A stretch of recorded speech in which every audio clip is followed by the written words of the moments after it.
The Great Digital Awakening. The truth they don't want you to notice.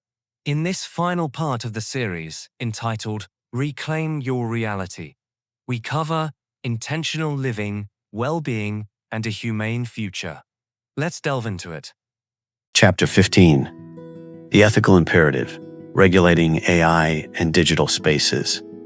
As the lines between reality and simulation blur, and the power of algorithms grows exponentially, a critical question demands our immediate attention. Who is responsible for the truth, and who will govern these powerful digital forces? Across the globe, urgent debates are unfolding. Lawmakers, tech giants, academics, and activists are grappling with the immense ethical challenges posed by rapidly advancing AI and the expansive digital spaces it creates. Efforts are underway to establish ethical guidelines for AI development, ensuring algorithms are fair, transparent, and accountable. There's a push for robust data privacy regulations to protect our personal information from being harvested and exploited without consent. And then there's the colossal challenge of content moderation, balancing freedom of expression with the imperative to curb the spread of misinformation, hate speech, and harmful deepfakes across vast platforms. Who decides what stays and what goes? And what are the global implications of those decisions? These aren't just technical problems. They are profound philosophical and societal questions. The future of our shared reality, our collective trust, and indeed, our democracy, hinges on whether we can collectively establish clear ethical imperatives and effective regulations for the digital age. Chapter 16. Cultivating Digital Well-Being. In the midst of these complex digital challenges, perhaps the most important truth to rediscover is the one within ourselves. Cultivating digital well-being isn't just about managing tech, it's about protecting our mental health in the digital age. Our constant connectivity, the comparison culture, the endless pursuit of digital validation, these all take a significant toll on our minds. It's vital to recognize this and actively work to build resilience. One powerful practice is mindfulness. Take moments throughout your day to simply be present. Notice your breath, observe your surroundings, engage your senses with the real world around you. Even a few minutes of mindful attention can break the cycle of digital distraction. Next, solidify those boundaries we touched upon earlier. This extends beyond screen time limits. It means consciously choosing when and where you engage. Create mental no-go zones for digital stress, protecting your peace from the constant demands of the online world. And crucially, prioritize real-world connections over digital validation. Seek out genuine interactions, face-to-face conversations, and shared experiences with loved ones. Remember the profound comfort and joy that comes from true human presence without the filter of a screen.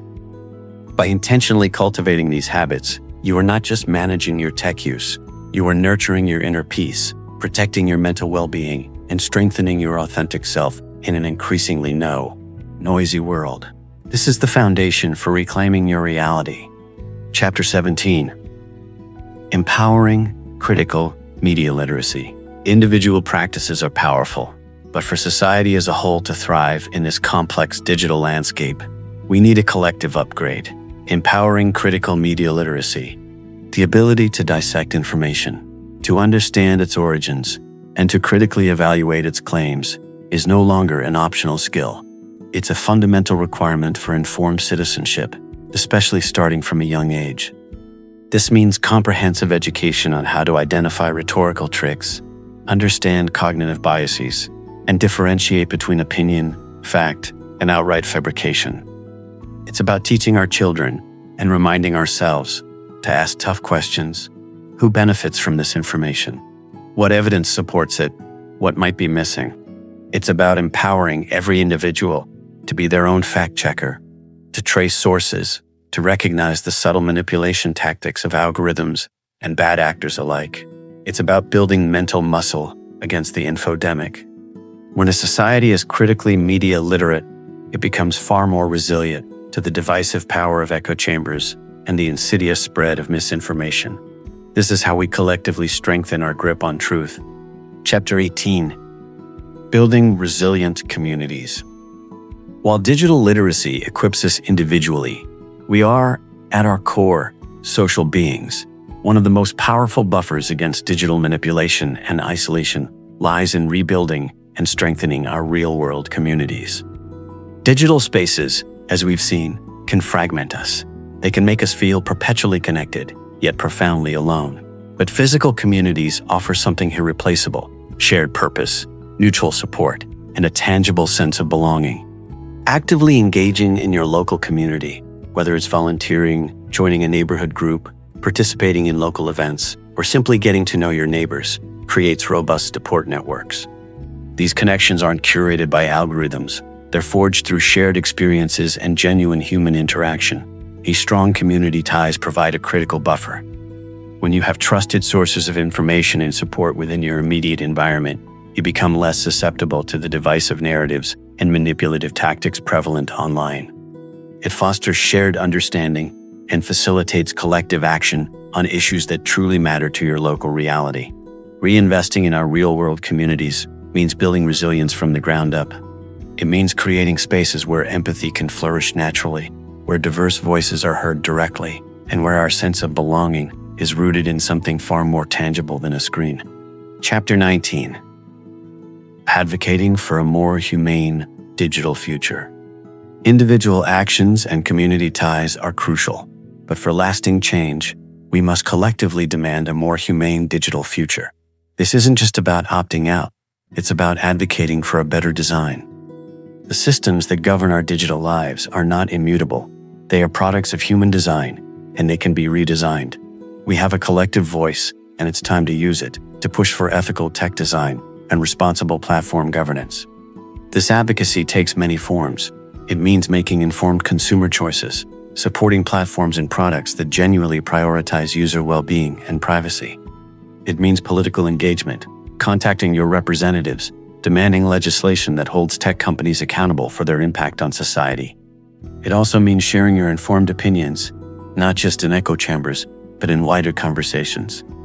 When you speak up about data privacy, about the dangers of unchecked algorithms, or about the need for humane design, you amplify a critical message. This is about moving beyond simply recognizing the unspoken truths to actively reshaping them. It's about insisting that technology serves humanity, rather than humanity serving technology. It's about designing a digital world that fosters connection, truth, and well-being by conscious choice, not by algorithmic default. Chapter 20. The power of intentionality. We've spent this journey uncovering the mechanisms that shape our reality. We've exposed the algorithms, the economics of attention, and the erosion of trust. It might feel overwhelming, like a system too vast to fight. But here is the most empowering unspoken truth of all. These forces only hold power if we passively accept them. Their strength is built on our inattention, our distraction, and our default settings. The ultimate act of resistance in the modern world is not a grand collective protest. It is the conscious decision to choose. It is the power of intentionality. To seek truth is to actively question and cross-reference, to escape the echo chamber by choice. To protect your attention is to guard your focus as your most valuable resource, saying no to the gamification of your mind. To engage authentically is to prioritize real human connection and your genuine, imperfect self over a curated performance. Personal agency is the key that unlocks the cage. You are not a helpless consumer. You are a conscious mind.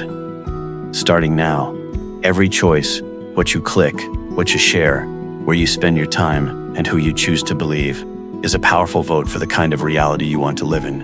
Embrace the power of intentionality. Be the conscious curator of your world. Chapter 21. Conclusion. A call to wakefulness. We've journeyed through the hidden currents of the modern world. We've seen how algorithms shape our perceptions, how our attention is monetized, and how the very fabric of reality can be simulated. But the most profound truth we've uncovered is this: your reality is yours to curate. The power of these unspoken truths lies only in our passive acceptance of them.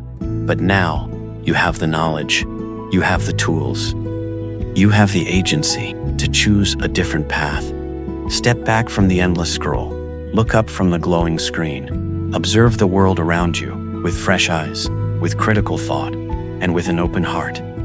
Prioritize genuine connection over digital validation. Seek understanding over agreement. Demand transparency and advocate for a digital future that serves humanity, not just profit. Starting today, let the insights gained not be a burden, but a liberation. Be the conscious curator of your own reality, shaping it with intention, discernment, and genuine engagement. The unspoken truths have been revealed. The choice now is profoundly simple, yet immensely powerful. How will you choose to curate your reality? If you enjoyed this content, please like, subscribe, and leave a comment to support me.